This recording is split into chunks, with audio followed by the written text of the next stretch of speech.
Hi there, welcome back to my kitchen. Alright, so what I'm going to make today are chicken drumsticks. I've got this nice pack of, there's about 12 in both packs. They're nice and cheap cut of meat. I think it was about $7 per pack, and if you're working with the budget, these are fantastic. But I'm going to elevate them. I'm going to show you how to make these look super pretty. And if you're having people over for dinner and you're trying to stay on a budget, these are going to be perfect because they look really fancy, but it's just drumsticks. So it's a lollipop, chicken lollipop. This is what it's going to look like before I cook it. And I'm going to show you how to do this. And then when it's cooked, you can plate these and make these look just spectacular. And you can use either a dry seasoning on them or you can use a sauce on them. I'm going to do a couple different ways at the very end because I've got so many here. And that way it's kind of like a play on wings as well, right? Like the drumstick, you just get more meat on it.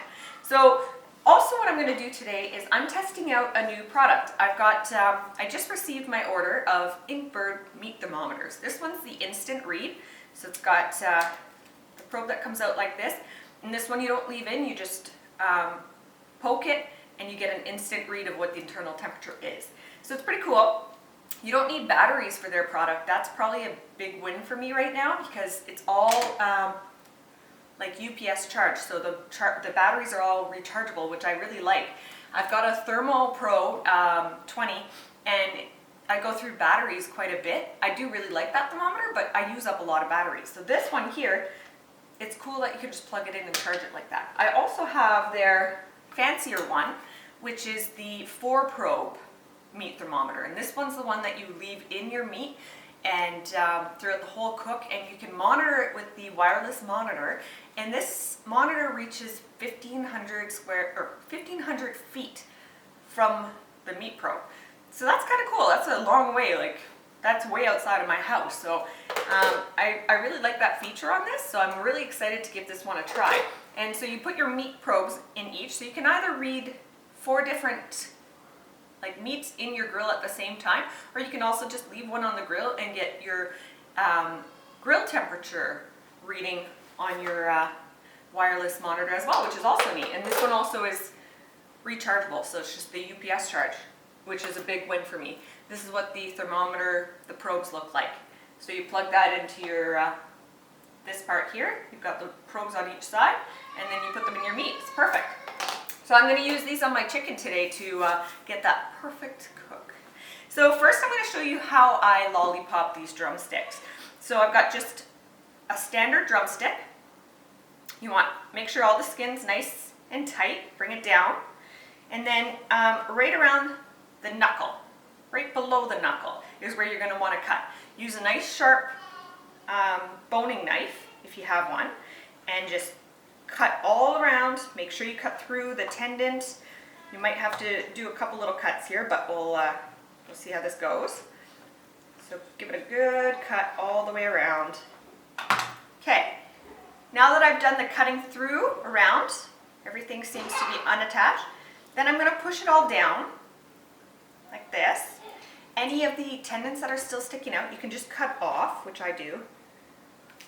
Again, you just need a sharp knife to make sure you can cut through it, no problem. Okay, and then you want to kind of tuck in, all the, whatever's left over, like the tendons there. Tuck it into your chicken, push it all down. Tuck it into that skin, because you want it to look pretty when you're cooking it. Okay, so once you're done that part, you've pushed it down, so it kind of forms that perfect little lollipop. The skin's all down. You've tucked everything in all nice there. Now, you want to deal with this mess at the very end, the knuckle. So you just take your boning knife and you cut that all off. Cut the little, the cartilage off and everything. There you have it. Chicken lollipop. These are really good. And everybody will think they're beautiful. It winds up being a super, really nice presentation. I mean, it's a bit of work. Obviously, you have to do this to all of them. But it pays off in the end, and you know what? For $7, I made something beautiful out of it.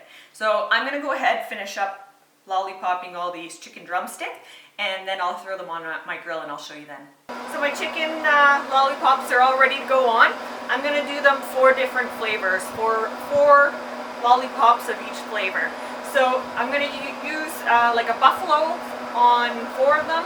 I'm going to use a chipotle balsamic honey garlic on another 4, and then I've got 4 each of a dry seasoning. I used the meat church dry seasoning. On 4 of them I did the fajita meat church, as well as the honey hog hot barbecue, a mixture of the two. So that will be nice and like that fajita salty but with a little kick and a little sweet. And then the other 4 I seasoned with the honey bacon barbecue, which is one of my favorites. It's sweet, but it's got that smoky bacon flavor. So I set my grill to 450, but it's really cold right now. It's about -5. So I wouldn't expect it to go any higher than about 425 in this cold weather. So I'm going to go ahead and throw these on real quick so I don't lose too much heat. And I've also got my Inkbird meat thermometer ready to go. I'm going to use 1 probe and I'm going to throw it in. I'm going to cook these to temp, so I want the internal temp to be 165. The reason why I'm cooking it so high is because I want that crispy skin and I want that internal temp not to go too far above 165. So I'm going to do this real quick, get these on the grill and get them cooking.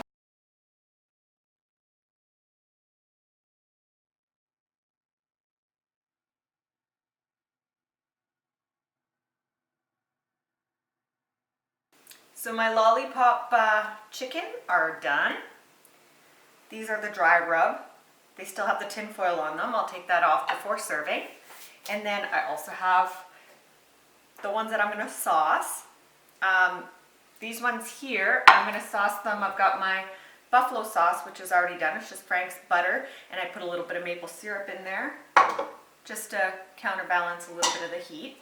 And then this one is honey garlic. I've got some lime juice in there, some chipotle hot sauce in there, balsamic vinegar, and a little bit of soy sauce. And you just reduce it till it's thickened, so it coats it really nice. And this one's delicious. This one's definitely a family favorite. So I'm going to go ahead and plate these beautiful drumsticks. I just want to show you what it looks like without the wrapper on it. So there you have it. They're super cute and they present really well. And for, you know, a cheap cut of meat, if you want to kind of elevate it a bit, these are awesome.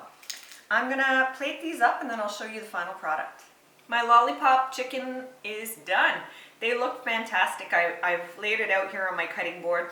There's the 4 different flavors. The other thing that I want to mention is the my thermometer that I use, the new one, the Inkbird. So this is the 4 probe and it reaches 1,500 feet from the actual probe, the wireless portion. And I also use the instant read thermometer from them as well. So I had 2 probes in, 2 different pieces of drumsticks. They both read the same. I wound up pulling it when it reached an internal temp of about 170. At 165, I didn't quite have that skin that I want.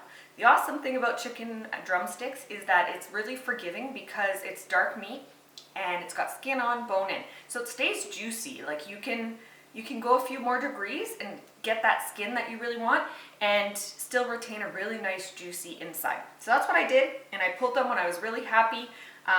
The thermometers were perfect. They were all dead on. The instant one read the same as the probes from this one.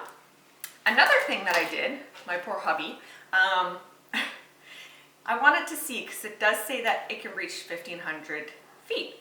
So I know I was going to send him for a walk around the block, but I did want to see if it was kind of accurate. So we're set back from the road probably about 300 feet. Our driveway is really, really long, so I made him go all the way to the road with this portion to see if there was any glitches or if it was able to read the internal temp of the meat from at the roadway. So he did it, and he said there was no problems at all. He took pictures for me and everything, and the wireless portion worked just fine all the way there. So the cool thing about this is that if you're making dinner and it's a low and slow, let's say, and you want to go to the neighbors or something, you can bring this with you and it's going to work just fine. It was actually pretty cool. So that's a pretty nice feature of this one. Also, the thing that I really, really like about this thermometer compared to others is that you don't have to keep putting in batteries every single time. That kind of, you know, you wind up going through a lot of batteries. I like the fact that it's got the UPS plug-in. You plug it into the wall and that's how you charge it up. So it's very cool features. So far I'm extremely happy with it. I'm going to keep using it, so if you're in the market for a thermometer, keep watching my videos and I'll keep using it, and I'll be very upfront if I like it or if there's anything that glitches with it. So far, like I said, thumbs up, I like it. So I'm going to take some pictures of the finished product and show you what it looks like. Also, I've got this awesome new cutting board, if you noticed. It's the Canadian Flag Thin Blue line. We are a police law enforcement family, so I had this made. I'm also going to post the Instagram account of where I had this made from, in case you're interested in any wood product at the end, and I'll show you a picture of it without all the food on it, so you can have a nice look. Alright, if you like this, please like and subscribe to my channel. I've got lots more to show you.